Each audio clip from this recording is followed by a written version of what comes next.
Le canapé, c'est le dialogue des cultures, le dialogue des politiques, le dialogue intergénérationnel. Le canapé, c'est aussi l'apprentissage du français.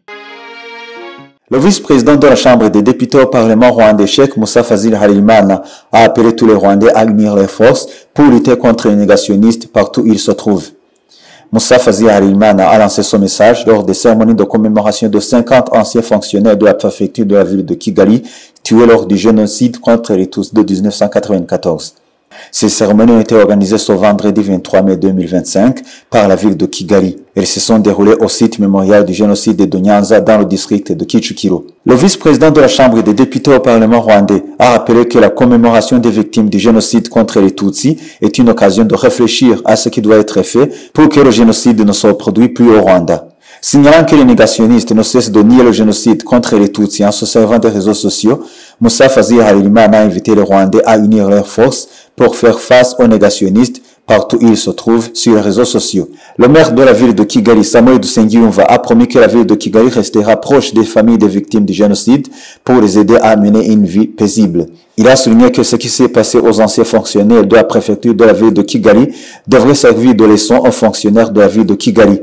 Samuel Dusengiyumva les a invités à prendre des décisions responsables car les mauvaises décisions peuvent avoir des conséquences graves. Le maire de la ville de Kigali a ainsi déclaré que la ville de Kigali se tient prête à collaborer avec les autres institutions dans la lutte contre l'idéologie génocidaire. La vice-présidente de l'association Ibuka, Christine Muhongayire, a souligné que l'organisation des cérémonies de commémoration témoigne de l'engagement du gouvernement rwandais à lutter contre l'idéologie génocidaire et soutenir les rescapés. Christine Muhongayire a saisi cette occasion pour inviter les jeunes à éviter toutes sortes de tentatives pouvant mener au divisionnisme. Kayitankore Dieudonné, le canapé.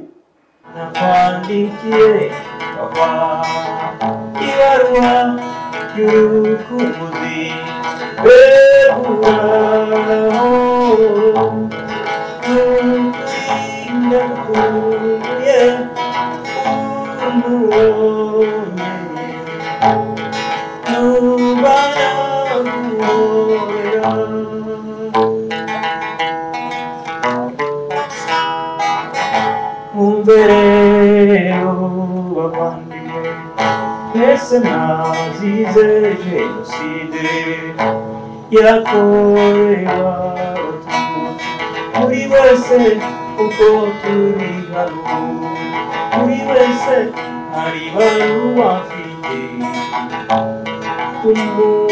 umutima we turabakumbuye kandi leta itari yayitwayemo yaduhaye umwanya wo kwibuka niyo mpamvu twicara umwe